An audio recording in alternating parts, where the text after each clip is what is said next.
she's starting. She started. Okay, so I was kind of thinking that maybe we could picture this like we're gathering all of our friends in the living room, even though this is a really small living room. It's cozy. But anyway, all of our friends, we were to gather them together and pretend like this is story time. And we can tell them about all the awesome things that God has been doing in our lives and kind of how he brought us together. Yeah. Something like that. What do you think about that? Do you think this is too small a living room for that? It probably, well, for my family, I know it's way too small. It's probably true.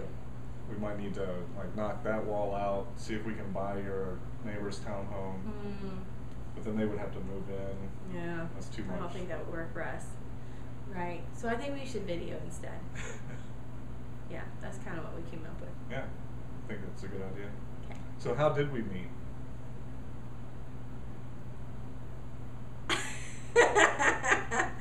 Well, we met online at Christian Mingle, and we're gonna. How did you first get on there? She's taking the easy way out. Well, only because if we do that, we're gonna get into my side of the story. Do you want to get into my side of the story? Well, ladies first, but if I must, I must. So yes, we did meet online, and one of the neat things about that was that I had never done online dating before, and I wasn't really sure why I was doing it, but I felt compelled, as almost like God was telling me that I was going to meet somebody, not necessarily the person I was going to marry, but it just felt like I was going to meet someone that was going to change my life and be a very important, powerful force in my life. And for whatever reason, it just kept going back to Christian Mingle was going to be the place that I was going to find that person. And which was kind of very confusing for me because I'm a little old-fashioned when it comes to dating and meeting people. I typically just see a stranger and go right up to them. So it was a little hard for me to actually take that step of actually joining Christian Mingle and signing up. But as in everything that I've done in my walk of faith in the past 2 years, I just listened to my heart and I listened to what God was directing me towards, and just did it without asking questions, and did it as much as I could, or as best as I could. And I signed up in the fall, just before I was about to go on a retreat for men, a walk to Emmaus, and I was just kind of getting used to the whole idea of almost like window shopping for people that might be somebody that I'm interested in or whatever it might be. And I saw this pretty blonde lady that was on the website, and so I think I sent you a smile. Yeah, I think he smiled at me. And I wasn't even sure what that meant, but I sent her a smile. And I smiled back. She smiled back. And so we started exchanging a couple emails, and it wasn't long before, through the course of the interaction, I basically told her that, hey, I'm not going to be ignoring your emails, but I'm going on this retreat, that I'm going to have no access to phone, no access to technology of any kind, not even allowing me to bring a watch. And she immediately jumped right in and asked me if I was going on Walk to Emmaus. Right, it was something like this. It was like, oh my gosh, are you going on Emmaus or Trace Diaz? Which one is it? And he was like, how do you even know what that is? Okay, but we're going to back up a little bit. From my side, you know, I really had just about given up that there was going to be an awesome man in my life. And a lot of my friends that know me know that I went ahead and bought a townhome in like September, and was just going to move in here and get some cats. You know, Logan's behind the camera. She's totally shaking her head. She's like, I remember that plan. And I met him like 2 weeks before I did that. And so that's kind of like you know, when you're in a restaurant and you're waiting for the food to come for a really long time, if you just go to the bathroom, the food's going to come out. I mean, so it was kind of like when you make that plan, that's when he's going to show up. And so I really was totally in a difficult place right before Aaron showed up, and I'll talk more about that in a little bit. But by the time he even messaged me, I was like, what? And then, you know, I barely even responded to him because I had just created this profile and I had just set it out there like maybe someone will find me or something, but I was not really looking up for people on there. I was not, I mean, I had just kind of resignation. I was just kind of at this point of what if. So as he messaged me, I was kind of like, okay, he looks nice. I'm sure we'll be friends or something. And somewhere in the course of that, like, he starts talking about volunteering, and I was like, cool, okay, I have friends that are volunteering, and they've got good hearts, and we're at least going to be friends. And then when he said that he was going to go on this retreat, I was like, oh my gosh, because everyone that I know that has been on either an Emmaus or Trace Diaz retreat really encounters God, and they kind of get their worlds rocked. And I was like, all right, I know that this is a guy that I probably can actually talk to, and we're actually going to connect. This is going to be either a really solid friendship or possibly more than that, not having the high hopes for anything.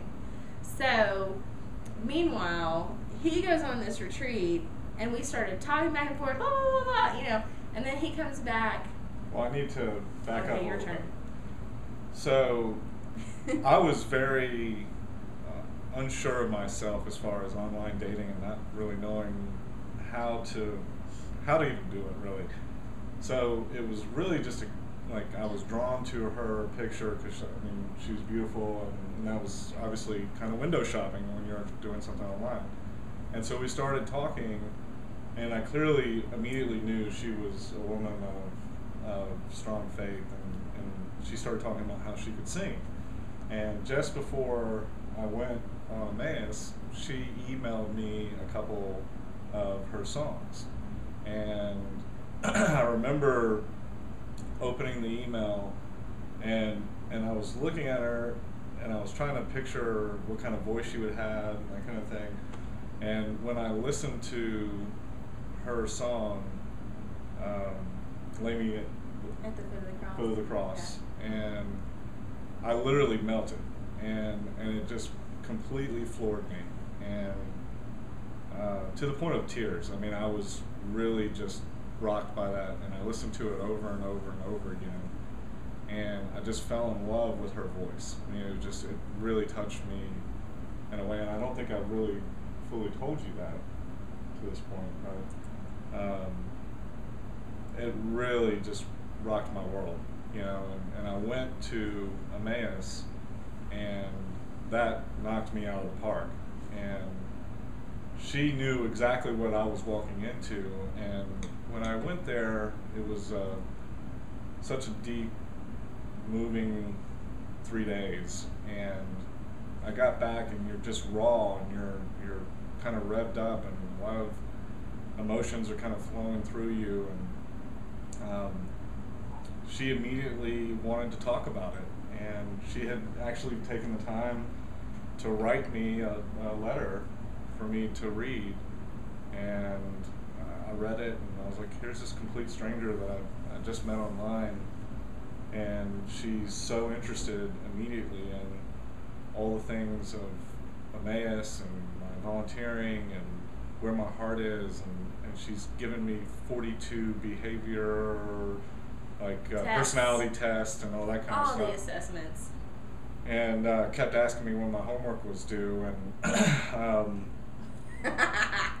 and I was just kind of in awe of her, you know, and I didn't really know what to think about it, and I just knew that I wanted to spend more time with her, and sure enough, she called me. Well, you said, let's talk. I want to hear about your weekend. And it was after the weekend that I had heard her voice when she wasn't singing for the first time. And her laugh, her excitement was like I had known her all my life.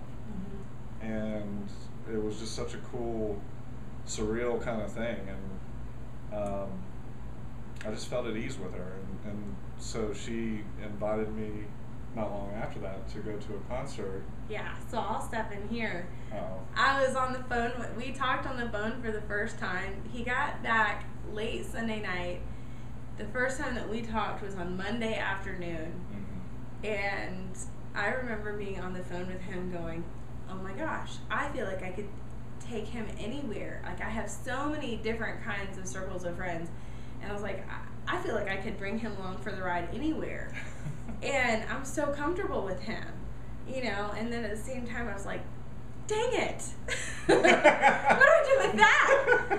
And even worse than that, you know, I'm super old-fashioned too.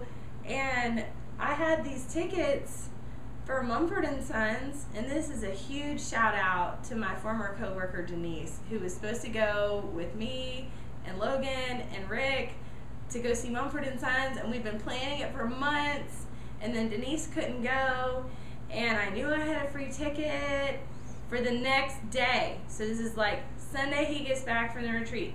Monday we talk on the phone. Tuesday is the concert. First conversation was on Monday. Who had to be bold? Me. Who had the free ticket? Me. Did he have the free ticket? No. I had to make that phone call, or actually I didn't call you, I just messaged you because I was too chicken. I kept wanting to invite my other girlfriends, and every time I did, I actually did try to invite Jen, and she's like, I can't go.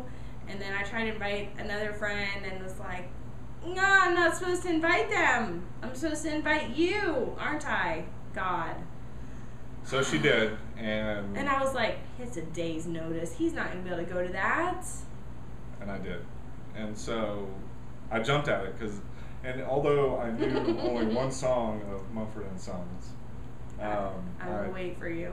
Yeah, and I love that song, so I was like, it's worth it just to go to the concert for that one song. But I wanted to meet Ashley, and so I figured this was a good, safe place to do it because there's thousands of people. She had her friends and coworkers with her. I couldn't really inflict much bodily harm on him in that kind of environment. So she was... The only thing that would have happened in that environment is I did subject him to public restrooms. Yes. How? I know. But she invited me. I show up, and I got down early, of course, and I was hanging out at the CNN Center waiting on them to show up, and I met this lady, and she was she came up and started talking to me, and she was kind of in street ministry, and she was just praying for people, and I was like, what are the odds of that? She literally sought me out in the middle of the food court at CNN and started talking to me. And you know, over the past 2 years, I've really paid attention to everything around me and signs and all this, and I was like, that's just a total God thing, you know. And I was all still revved up from Emmaus, and I sat there and talked to this lady for 15 minutes while I was getting my coffee, and then she called and directed me to the front gate, so we finally got to meet face to face, and I could see her from a distance talking on her cell phone, and I said, I see you, you're kind of standing by the gate, and you were kind of looking around like, where is he? And so it was kind of cute, you know. And then the security guard goes, honey, you don't need a ticket, just go on, there she is right there. and I started laughing. That's awesome. Yeah. And I said, yes, there she is.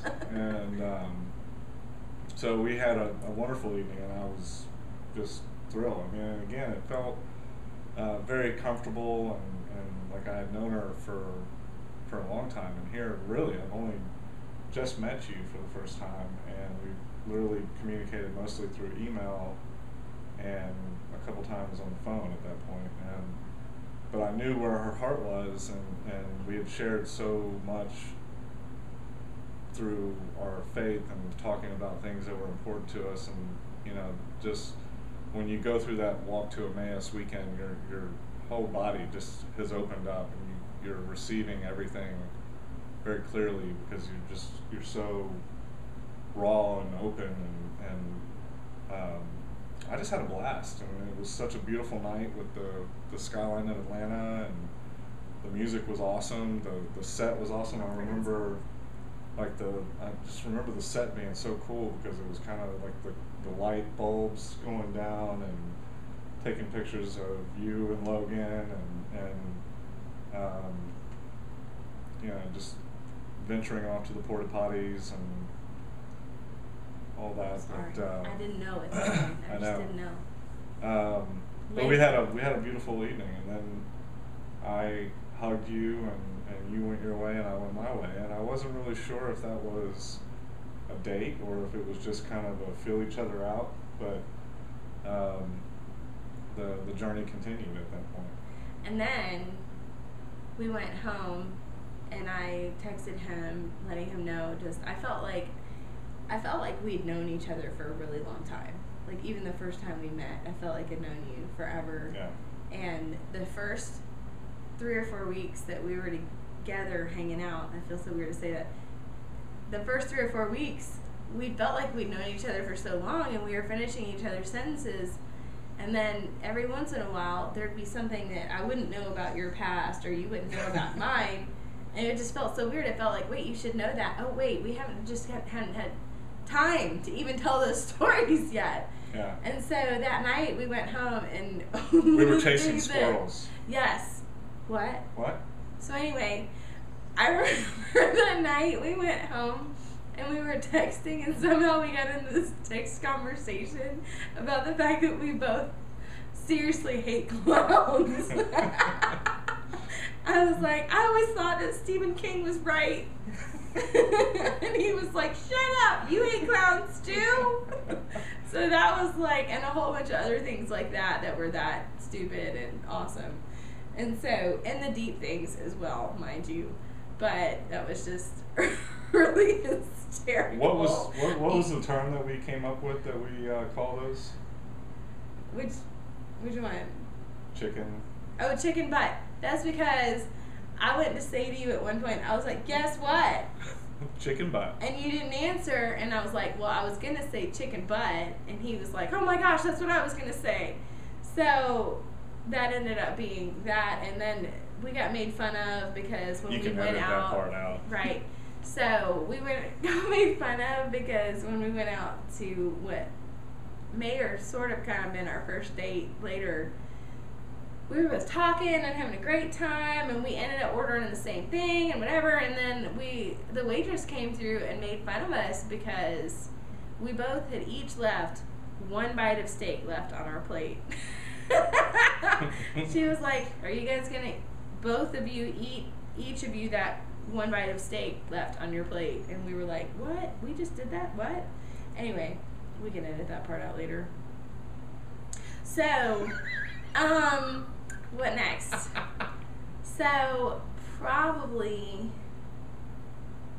I may need to back up and tell a little bit about my history and why this was such a huge deal for me. So we can stop the camera there and take a break.